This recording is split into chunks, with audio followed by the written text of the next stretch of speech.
এই মুহূর্তে সাংবাদিকদের মুখোমুখি পর্যটন মন্ত্রী শঙ্কর ঘোষ। আজকে আমাদের সম্মানীয় অর্থমন্ত্রী শ্রী স্বপন দাশগুপ্ত মহাশয়ের যে বাজেট, সেই বাজেটের প্রতি ছত্রে ছত্রে সেটা ফুটে উঠেছে।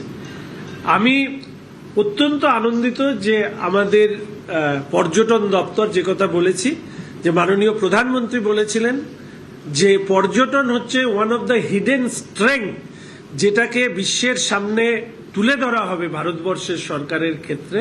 এবং আপনারা যদি দেখেন, পর্যটনকেও ঠিক একইভাবে গুরুত্ব দেওয়া হয়েছে। সেখানে বাঙালির মননে হৃদয়ে থাকা দুর্গাপুজো থেকে শুরু করে আমাদের দার্জিলিং, যেটা ইস্টার্ন হিমালয়ের একটা অপরূপ শোভা বর্ধনকারী সংকল্পপত্রে যেখানে বলা হয়েছে যে দার্জিলিংকে গ্লোবাল ট্যুরিজমে অন্তর্ভুক্ত করা হবে। আমরা বলি হোয়েন নেচার মিটস অ্যাডভেঞ্চার, তার একটা পারফেক্ট এক্সাম্পল হচ্ছে দার্জিলিং। এর পাশাপাশি সুন্দরবন, দীঘা সহ যে বিষয়গুলো পর্যটনে আমাদের সংকল্পপত্রে উল্লেখিত হয়েছে, যা আমাদের ভাবনা চিন্তার মধ্যে ছিল, তাকে সে ওয়েলনেস সেন্টার থেকে শুরু করে বিভিন্ন বিষয় পর্যটন এই বাজেটে উল্লেখিত হয়েছে।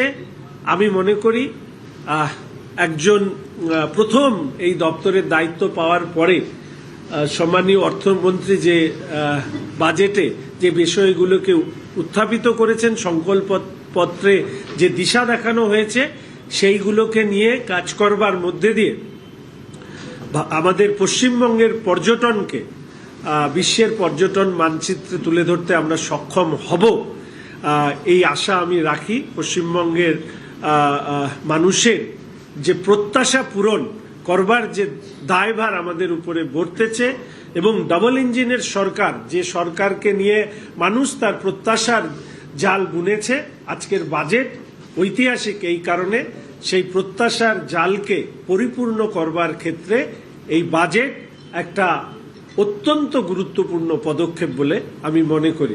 প্রাথমিকভাবে এই মুখবন্ধ শব্দবন্ধর মধ্যে দিয়ে আমি আমার কথা আপনাদের সামনে রাখলাম। একসময় দেখা যেত যে আপনি বিধানসভার ভেতরে, বিধানসভার বাইরে ধর্ণা দিয়েছেন, আন্দোলন করেছেন যে এমএলএ ল্যান্ডের টাকা আপনারা খরচা করতে পারতেন না, সেই ব্যাপারে কোনো সাহায্য করতে হয়। মানে আপনি স্কিম করেছিলেন, সেই স্কিম বাতিল করা হলো। এখন 1 কোটি টাকা করা হলো, বিশাল টাকা। এইটাকে নিয়ে আপনারা ব্যক্তিগতভাবে আমি এই প্রশ্নে দুটোই কথা বলবো। এক, বিধায়ক উন্নয়ন তহবিলের টাকা খরচা করবার জন্য ধর্ণা, অবস্থান, অনশন, মুখ্যমন্ত্রীকে চিঠি দেওয়া, হেন কোনো কাজ নেই যেটা আমি করিনি।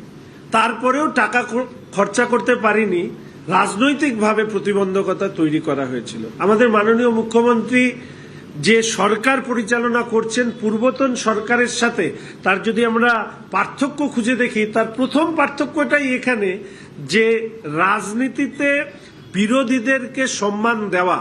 তিনি তার প্রশাসনিক সভার মধ্যে দিয়ে তাদের ডাকা এবং তাদের অংশগ্রহণের মধ্যে দিয়েই তো তিনি এই রাস্তাটা দেখিয়েছিলেন। আজকের দিনে দাঁড়িয়ে আমাদের সরকার, আমাদের অর্থমন্ত্রী এবং আমাদের মাননীয় মুখ্যমন্ত্রী দৃষ্টিভঙ্গি বা যে দিশা দেখিয়েছেন, সেখানে এই 1 কোটি টাকা যাতে সমস্ত স্তরের শাসক বিরোধী তারা যাতে স্বচ্ছতার সাথে সরকারি নীতি মেনে দ্রুত খরচা করতে পারে, এবং আমাদের মতন তৎকালীন বিরোধী অবস্থায় আমাদের মতন সুকতলা ক্ষয়ে যাতে না যায়, তার জন্য আমাদের সরকার নিশ্চিতভাবে দায়বদ্ধ থাকবে। এবং এই প্রসঙ্গে বলে রাখি, এই উত্তরবঙ্গের বিভিন্ন দাবি দেওয়া নিয়ে এই আম্বেদকর মূর্তির নিচে দাঁড়িয়ে কতদিন ধর্ণা দিয়েছি, বৃষ্টিতে, অঝোরে বৃষ্টি, তার মধ্যে দাঁড়িয়ে এখানে অবস্থান করেছি, ধর্ণা দিয়েছি।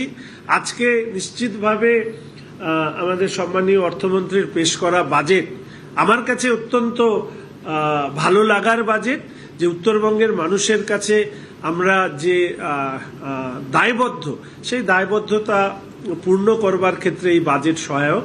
এটাই আমার প্রাথমিকভাবে প্রতিক্রিয়া।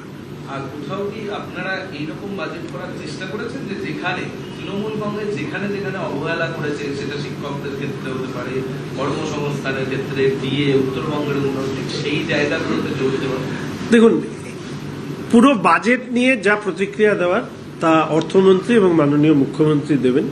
আমি শুধুমাত্র আমার পর্যটন দপ্তর এবং যেহেতু উত্তরবঙ্গের আমি প্রতিনিধিত্ব করি, ফলে এর মধ্যেই আমি আমার আলোচনা রাখতে চাই। শুধু এইটুকু বলবো যে বিগত দিনের সরকারের পাপ ধুয়ে একটা নতুন দৃষ্টিভঙ্গির সরকার, যারা একমাত্র উন্নয়নে বিশ্বাসী, সেই বিশ্বাসটাকে প্রতিষ্ঠা করবার ক্ষেত্রে এই বাজেট একটা ঐতিহাসিক পদক্ষেপ বলে